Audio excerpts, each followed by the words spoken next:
Section 1। एक सवाल जो सदियों से गूंज रहा है। अच्छा, महाभारत में कितने लोग लड़े थे? यह एक ऐसा सवाल है जो हर किसी के मन में आता है। जब हम इस महान युद्ध की कहानियां सुनते हैं तो हमारे सामने विशाल सेनाओं की तस्वीरें बनती हैं। एक तरफ पांडवों की सेना थी और दूसरी तरफ कौरवों की। इन सेनाओं में कितने सैनिक थे? क्या वे लाखों में थे? क्या वे करोड़ों में थे? सदियों से संख्या को लेकर बहस होती रही है। ग्रंथ के अनुसार कुल 18 अक्षौहिणी सेना ने भाग लिया था, कौरव 11, पांडव 7। क्या इतनी बड़ी सेना को जुटाना और साधन जुटाना संभव था? आज हम ग्रंथ, इतिहास और गणित तीनों के सहारे जांचेंगे। यह यात्रा हमें महाभारत की दुनिया में और गहराई तक ले जाएगी। 18 अक्षौहिणी, पौराणिक गणना का रहस्य। तो देखिए, महाभारत में कुल 18 अक्षौहिणी सेना का उल्लेख है।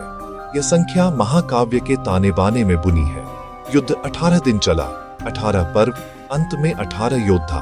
एक सुसंगत संरचना। इसलिए 18 केवल संख्या नहीं, संरचनात्मक प्रतीक भी हो सकता है। यह युद्ध के भीषण पैमाने का एहसास कराता है और कथा को प्रभावशाली बनाता है। ग्रंथों में अक्षौहिणी की संरचना का व्यवस्थित वर्णन मिलता है। यह एक संगठित सैन्य इकाई है, भीड़ नहीं। फिर भी इसकी विशालता अविश्वसनीय लग सकती है। आधुनिक युद्धों में भी इतनी भीड़ एक जगह दुर्लभ है। अतः प्रश्न उठते हैं। वाचिक परंपरा में संख्याएं अक्सर काव्यात्मक अतिशयोक्ति बन जाती है। यही इसकी शक्ति और विवाद दोनों है। अब सवाल, एक अक्षौहिणी में कितने सैनिक होते थे? महाभारत के अनुसार इसकी गणना विशिष्ट तरीके से होती थी। सबसे छोटी इकाई पत्ती, एक रथ, एक हाथी, 3 घुड़सवार और 5 पैदल सैनिक। इनसे बड़ी इकाइयां बनती थीं। एक गणितीय और सुव्यवस्थित संरचना। एक अक्षौहिणी में 21,670 रथ, 21,670 हाथी, 65,610 घुड़सवार, 109,350 पैदल सैनिक। कुल 218,700 योद्धा प्रति अक्षौहिणी। 18 अक्षौहिणी, 3,936,600, लगभग 29,36 लाख। सारथी आदि जोड़ें तो 40-50 लाख की आकलन सीमा। इतिहास की नजर से क्या यह संख्या संभव है? इतिहासकार इन संख्याओं पर संदेह जताते हैं। मुख्य कारण उस युग की तार्किक और भौतिक सीमाएं। युद्ध लगभग 1400 से 1000 ईसा पूर्व के बीच माना जाता है। तब कुल जनसंख्या इतनी नहीं थी कि 40 लाख सैनिक जुटे। इतनी मृत्यु किसी भी समाज को झकझोर देती, जिसके व्यापक प्रमाण अपेक्षित है। लॉजिस्टिक्स के दृष्टिकोण से भी यह चुनौती असाधारण है। एक सीमित क्षेत्र में 18 दिन तक इतना जमाव लगभग असंभव। आधुनिक साधनों के बिना आपूर्ति और परिवहन विकट हो जाते। पुरातत्व में व्यापक युद्ध के समतुल्य भौतिक प्रमाण नहीं मिलते। यदि लाखों लड़े होते तो शस्त्र, कवच, रथ अवशेष बहुतायत में मिलते। इसीलिए कई इतिहासकार संख्याओं को प्रतीकात्मक मानते हैं। उस युग में कितने लोग थे, यही कुंजी है। जनगणना नहीं थी, अनुमान ही आधार है। विशेषज्ञ मानते हैं लगभग 1-2 करोड़ कुल आबादी। आज की तुलना में बहुत कम। यदि कुल आबादी 2 करोड़ माने तो लड़ाकू आयु पुरुष एक छोटा अंश ही होते हैं। शायद 10%, 15%, यानी 20-30 लाख के बीच संभावित लड़ाकू जन समूह। यदि 40 लाख लड़े, यह अनुमान से भी अधिक है। तार्किक रूप से असंभव दिखता है। यथार्थ अनुमान कुछ हजार से अधिकतम 9 लाख। भले भू क्षेत्र व्यापक रहा हो, 40 लाख फिर भी अतिशयोक्तिपूर्ण प्रतीत होता है। युद्ध केवल लड़ना नहीं, प्रबंधन और रसद भी है। एक विशाल सेना को बनाए रखने को मजबूत आपूर्ति श्रृंखला चाहिए।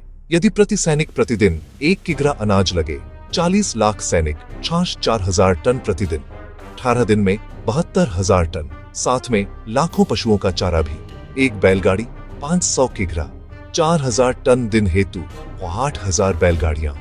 और यह केवल एक दिन की आपूर्ति है। इन्हें चलाने सुरक्षा देने वाले लोग और पशु, एक और सेना, कमान और संचार, शंख, ढोल, झंडे, लाखों तक आदेश पहुंचना दुरूह। बिना प्रभावी संचार इतनी भीड़ बिखर सकती थी। कई सैन्य इतिहासकार मानते हैं यह प्रतीक या अलग अर्थ वाली इकाई रही होगी। तो हमारे पास 2 तस्वीरें हैं। एक तरफ ग्रंथ, लगभग 40 लाख योद्धा, भव्य और विनाशकारी युद्ध, धर्म स्थापना की भारी कीमत, संख्या गंभीरता पर जोर देती है। दूसरी तरफ इतिहासकार, पुरातत्वविद, गणितज्ञ, वे जनसंख्या, रसद, पुरातात्विक साक्ष्य देखते हैं और कहते हैं वास्तविक सेना बहुत छोटी हो सकती थी। दो दृष्टिकोण, एक घटना, दो फ्रेम। मिथक का उद्देश्य नैतिक आध्यात्मिक संदेश देना है, केवल फैक्ट नहीं। पौराणिक संख्याएं काव्यात्मक सत्य हो सकती हैं। बहस आज भी जारी है, दोनों पक्ष अपने तर्कों संग। अतीत को समझना जटिल है और अर्थ अनेक। अंततः यह प्रश्न कि कितने लोग लड़े उतना महत्वपूर्ण नहीं। चाहे 40 लाख या 40,000, महाभारत का मूल संदेश नहीं बदलता। महत्व संख्याओं में नहीं, शिक्षाओं में है। यह धर्म की कहानी है, यह अधर्म की कहानी भी है, यह कर्तव्य की कहानी है और त्याग की भी। कुरुक्षेत्र में गीता जीवन का ध्येय, कर्म का सिद्धांत, आत्मा की अमृता। यह संदेश सार्वभौमिक और शाश्वत है। यदि हम संख्याओं में उलझे रहेंगे तो अर्थ खो देंगे। युद्ध विनाशकारी है, अतः इसका पाठ शांति, करुणा और कर्तव्य का है। निष्कर्ष में लड़ने वालों की संख्या एक रहस्य है जो मिथक और तथ्य के बीच झूलती है। ग्रंथ जो 40 लाख का विराट आंकड़ा देते हैं, भयावहता और पैमाने का बोध कराते। यह हमें महाविनाश का अर्थ समझाता है और धर्म की पुनर्स्थापना का संकेत देता है। पर जनांकीकी, रसद, साक्ष्य छोटी संख्या की ओर इशारा करते हैं। संभवतः युद्ध छोटे पैमाने पर हुआ, कथा ने समय संग विस्तार पाया। हमें काव्यात्मक सत्य और ऐतिहासिक तथ्य का भेद समझना चाहिए। महाभारत की महिमा उसके पात्रों, उनके नैतिक द्वंद्व और कृष्ण के ज्ञान में है। यह कर्तव्य, न्याय और बलिदान का पाठ पढ़ाता है। ये शिक्षाएं हर पीढ़ी को प्रेरित करती हैं। कहानी हमें सोचने, प्रश्न करने और बेहतर बनने को उकसाती है। अंकों से परे महाभारत हमारी चेतना में जीवित है और अधिक जानने हेतु ग्रंथों और शोध का अध्ययन करें।